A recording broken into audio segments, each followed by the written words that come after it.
உங்களோட monthly medicines with 20% discount and free டெலிவரியோட வாங்கணும்னா உடனே சக்தி ஃபார்ம் ஆப்பை டவுன்லோட் பண்ணுங்கள். தமிழகத்தின் இன்றைய வானிலை நிலவரம் குறித்த தகவல்களை வரைகலை விளக்கத்துடன் வழங்க இணைக்கிறார் எமது செய்தியாளர் அஞ்சலி. நன்றி கார்த்திகா. நேயர்களுக்கு வணக்கம். இப்போ நம்ம நேற்று மாலையிலிருந்தே இந்த மழையினுடைய தீவிரம் அதிகரித்து கொண்டிருக்கிறது. நம்ம பார்க்கக்கூடிய இந்த வரைபடம் பார்த்தீங்கன்னா செயற்கைக்கோள் வரைபடம். இதில் ஆந்திரா ஒட்டிய பகுதிகளையும் தொடர்ந்து கேரளா ஒட்டிய பகுதிகளையும் நமக்கு இந்த காற்று சுழற்சியானது காணக்கூடிய காட்சிகளாக இருக்கிறது. இவ்வாறாக இருக்கும் பொழுது இப்போ வானிலை நிலவரம் என்ன சொல்லியிருக்காங்க அப்படின்னு பார்த்தீங்கன்னா, அதாவது தென் மாநிலங்களின் மேல் நிலவும் வளிமண்டல மேலடுக்கு சுழற்சி காரணமாக நமக்கு மழைக்கான வாய்ப்புகள் இருப்பதாக அறியப்படுகிறது.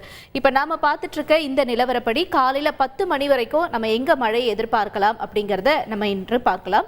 தொடர்ந்து நம்ம பார்க்கக்கூடிய பகுதிகளாக எங்கெல்லாம் இந்த நீல நிறத்தில் இருக்கோ அங்கெல்லாம் மழைக்கான வாய்ப்புகள் இருக்கிறது. காலை 10 மணி நிலவரப்படி தொடர்ந்து பார்க்கும் பொழுது நாகர்கோவில இன்று காலை ஒரு லேசான மழைக்கான வாய்ப்புகள் இருக்கும். கேரளம் மற்றும் ஒட்டிய பகுதிகள், அதாவது திருவனந்தபுரம், கொல்லம் உள்ளிட்ட இடங்கள், ஆலப்புழா, கொச்சி, திருச்சூர், வால்பாறை உள்ளிட்ட இடங்களையும், கோழிக்கோடு, திருூர் உள்ளிட்ட இடங்களையும் மழைக்கான வாய்ப்புகள் இருக்கிறது. தொடர்ந்து கோயம்புத்தூர் ஒட்டிய பகுதிகளில் இன்று காலை 10 மணி நிலவரப்படி ஒரு லேசான மழைக்கான வாய்ப்புகள் இருக்கிறது. நம்ம தமிழகத்தை பொறுத்த வரைக்கும் திருச்சியில் ஒரு லேசான மழைக்கும், முத்துப்பேட்டை, நாகப்பட்டினம் உள்ளிட்ட இடங்களையும், தொடர்ந்து அதற்கு அடுத்தபடியாக சென்னை, காஞ்சிபுரம், செங்கல்பட்டு உள்ளிட்ட இடங்களையும் காலை 10 மணி வரைக்கும் ஒரு லேசான மழைக்கான வாய்ப்புகளாக அறியப்படுகிறது. இந்த மழையினுடைய தீவிரம் 10 மணிக்கு மேலாக எவ்வாறாக இருக்கும் என்று பார்க்கும் பொழுது அது மெல்ல மெல்ல கொஞ்சம் அதிகரிக்க தொடங்கக்கூடிய காட்சிகளாக இருக்கிறது. தொடர்ந்து நம்ம பார்க்கும் பொழுது இன்று மதியம் ஒரு 3 மணிக்கு மேல நம்ம சென்னையில் லேசான மழைக்கான வாய்ப்புகளை உணரப்படலாம். அதன் தொடர்பாக திருநெல்வேலி உள்ளிட்ட பகுதிகளையும் இன்று மதியத்திற்கு மேல லேசான மழைக்கான வாய்ப்புகள் இருப்பதாக சொல்லப்படுகிறது. தொடர்ந்து நம்முடன் வானிலை ஆர்வலர் திரு செல்வகுமார் சார் இணைப்பில் இணைஞ்சிருக்காங்க. அவங்க கிட்ட பேசலாம். சரி, இப்ப நம்ம பார்க்கக்கூடிய இந்த காட்சிகளாக இன்று நிலவரம் எவ்வாறாக இருக்கும், தொடர்ந்து இந்த மழையானது எத்தனை நாட்கள் வரை நீடிக்கும் என்று எதிர்பார்க்கலாம், என்ன நிலவரம் சார்? வணக்கம் அம்மா. வணக்கம்.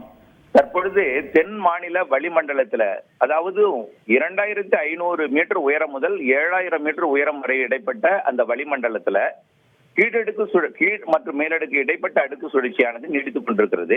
இது கடந்த சில நாட்களாகவே, கடந்த முதல் தேதியிலிருந்தே மழை தொடங்கி 3ஆம் தேதியிலிருந்து பரவலாகி தற்பொழுது தீவிர மழைப்பொழிவாக கொடுத்து வருகிறது. இந்த காற்று சுழற்சியானது தொடர்ந்து இருவேறு சுழற்சிகளாக நீடித்துக் கொண்டிருக்கிறது. ஆந்திர கரையோரம் முதல் கர்நாடக கரையோரம் வரைக்கும் இந்த இருவேறு சுழற்சிகள் ஒன்றிணைந்து கர்நாடக கரையோரத்திற்கு, அதாவது மங்களூர் மற்றும் கோவா இடைப்பட்ட பகுதிகளுக்கு சென்று அந்த காற்று சுழற்சி தொடர்ந்து அது மும்பையை ஒட்டியுள்ள பகுதிகளுக்கு, அதாவது ரத்னகிரி மற்றும் கோவா, மும்பை உள்ளிட்ட பகுதிகளை நோக்கி நகரும் என்று எதிர்பார்க்கப்படுகிறது. இருந்தாலும் இது நகர்ந்து செல்வதற்கு இன்னும் 2 நாட்கள் பிடிக்கும் என்பதன் காரணமாக இப்பொழுது நீடித்துக் கொண்டிருக்கூடிய இந்த மதியத்திற்கு மேல் மாலை இரவிலே வலுவாக பெய்து கொண்டிருக்கூடிய மழைப்பொழிவு வரக்கூடிய 8ஆம் தேதி வரை தீவிரமாக இருக்கும். அதாவது இன்றைக்கும் நாளைக்கும் தீவிரமாகவே இருக்கும். இன்றைக்கும் மதியம், மாலை, இரவு நேரங்களில மேற்கு தொடர்ச்சி மலை மாவட்டங்கள் மற்றும் கர்நாடக எல்லையோர மாவட்டங்களில் தொடங்கக்கூடிய மழை பிறகு ஆந்திர எல்லையோர பகுதிகளில் தொடங்கி இன்றைக்கும் சென்னை உள்ளிட்ட, புதுச்சேரி உள்ளிட்ட பகுதிகளுக்கும், டெல்டா உள்ளிட்ட பகுதிகளுக்கும் மழைப்பொழிவு இன்றைக்கும் கொடுக்க இருக்கிறது.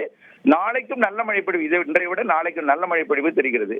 9ஆம் தேதியானது சற்று தீவிரம் குறைந்து கடலோரம் தவிர்த்து உள் மாவட்டங்கள் வரைக்கும், மேற்கு தொடர்ச்சி மலையிலிருந்து கர்நாடக எல்லையோரம், கேரள எல்லை, ஆந்திர எல்லையோரத்தில் தொடங்கி சென்னை வரைக்கும் மழைப்பொழிவு 9ஆம் தேதியும் கொடுக்கும். 9ஆம் தேதிக்கு பிறகு இந்த நிகழ்வானது மும்பையை ஒட்டி விலகி செல்ல இருக்கிற காரணத்தினால 9ஆம் தேதியிலிருந்து ஒரு வாரத்திற்கு மழைப்பொழிவு விலகி இருக்கிறது. அதே நேரத்தில் வெப்பம் வந்துவிடும் என்று அச்சப்பட தேவையில்லை.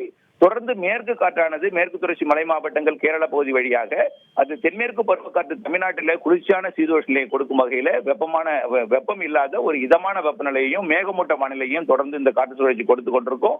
மீண்டும் இந்த மழைப்பொழிவு ஒரு 10 நாட்களுக்கு பிறகு மேலும் ஒரு புதிய காற்று சுழற்சியில் தொடங்கும் என்று எதிர்பார்க்கப்படுகிறது. ரைட், உங்களுடைய தகவல்களுக்கு நன்றி திரு செல்வகுமார் சார். உங்களோட monthly medicines with 20% discount and free டெலிவரியோட வாங்கணும்னா உடனே சக்தி ஃபார்ம் ஆப்பை டவுன்லோட் பண்ணுங்க.